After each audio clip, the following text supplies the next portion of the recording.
Campaign 3 is getting chaotic. Hello everyone, welcome back to Fraud on the Telly. In today's video, we're going to be discussing everything that happened in Critical Role Campaign 3, Episode 60, an episode in which our party and our guest characters encounter a group of people whose views on the gods kind of flip on everything we know so far in Critical Role. As always, if you enjoyed the video, make sure you like, comment, and subscribe. Let's just get straight into the video. This episode was hilarious. Emily Axford is absolute chaos. So let's get talking about it. So when we last left off in Critical Role, we had gone back in time a bit to the events post Apogee, Solstice, and Ludinus Delath. The other three members of our party, Aurum, Ashton, and Laudna, have been transported to the continent of Asilra, a continent that is considered the oldest known parts of Exandria, as the city of Vasselheim is located in Asilra, Vasselheim being the kind of cradle of the world, the first mortal civilization on Exandria. Our party venture forth, finally making their way into some bit of civilization, a little town known as Hearthdale. It's a bit of a rural town, but something strange is going on in this town. It seems that Hearthdale has gone under the control of the agents of the Dawnfather, the god, and that the townspeople are being oppressed. The townspeople, majority of which being some kind of a ancient, almost pagan-esque worshippers of elemental spirits, not druids per se, but something akin to that. Doesn't this sound a little bit familiar to a tribe of druids related to Ashton known as the Hishari? But we're getting a little ahead of ourselves. That's for later in the video. Now, this village and this situation is very interesting because in the Critical Role universe, the Critical Role world, the god-worshipping people, majority of the time, aren't viewed as this kind of oppressive force. We've seen glimpses of it in the multitude of Critical Role campaigns, but majority of the time, and traditionally in D&D, worshippers of gods are kind of portrayed as these benevolent, really good-wishing people. But we see here on the continent of Asilra in kind of rural areas that this is very much not the case. Something that is interesting because we have to remember that Vasselheim, the ancient, most holiest city with the most fervent believers, is located in Asilra, and they are very much against, you know, anything that is anti-god or any kind of thing, I guess, different to the gods than the rest of the world. A very unique perspective on gods and religion, I guess, in Critical Role that we haven't really gotten so far, and it pairs quite nicely, obviously, with the events going on with Predathos, Ludinus Delath, and this kind of view of the gods, as well as all the events and information we got from EXU Calamity. There really is a crazy through line that's going here, this kind of nature of the gods, and I'm all here for it. It's absolutely amazing and entertaining. Our party managed to meet with the village elder, a half-giant woman who seems to be almost druid-esque. She has some kind of magical powers, but it doesn't seem that she is actually listed as a druid. We just don't know. To her, she views the works of Ludinus Delath, while maybe potentially misguided, as ultimately a good thing, as she is looking for an opportunity to rise up against the gods, as she believes that as long as the gods are around, people cannot be free.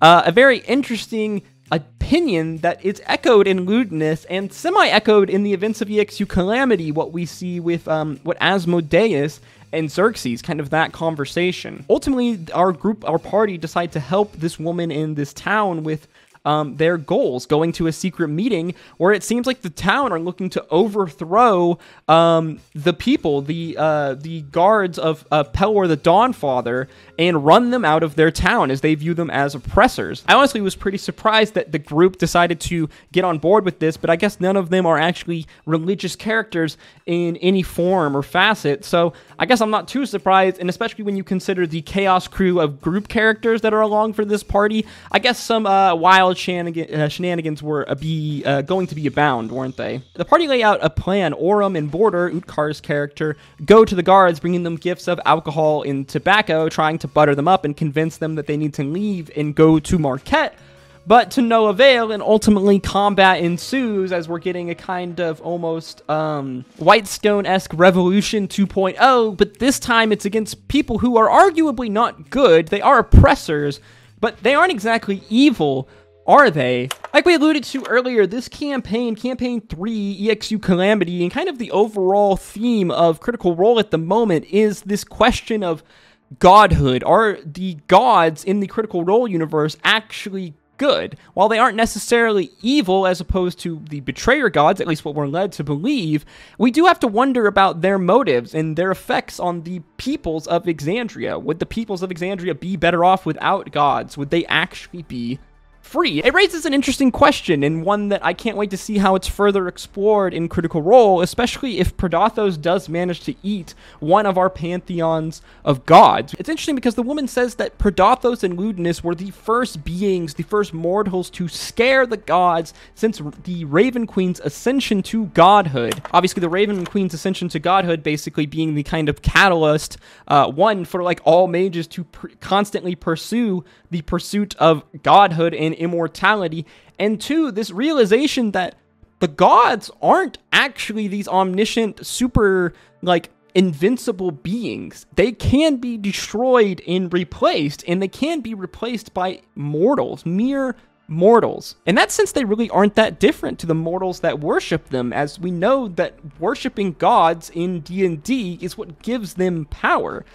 They have no worshippers, they may have some power, but it will be greatly diminished. As well, this giant woman, this possible druid woman, is giving me real Hishari vibes. Now, the Hishari, not the Ashari, we've learned are linked to Ashton's backstory. From what we know from visiting Ashton's dreams and his memories across Campaign 3, the Hishari were a kind of cult of druids in Asilra, and it's possible that the leaders of this cult were Ashton's parents, as he has some kind of very obscure memories of them. Apparently, this cult centered around a charismatic leader and experimented with esoteric elemental worship. Eventually, they were destroyed in some kind of elemental ritual that we see in Ashton's memories. Now, it's interesting because the destruction of the Hishari seems to only greater kind of convict those in Vasselheim of their beliefs, as the Hishari were a outside group of thinkers worshipping the elements, not the gods themselves, and their tampering with the elements and ultimate destruction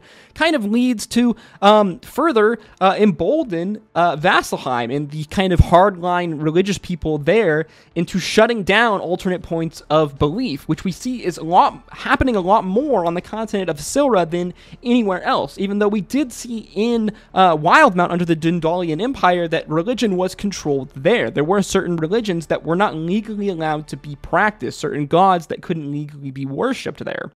Overall, this episode was hilarious. It was fun. Emily Axford is an absolute amazing player. I love the guest characters. If you want to learn how to play a wizard, watch this episode and take notes from Emily, because the way she used Awakened Mind is just super, super creative.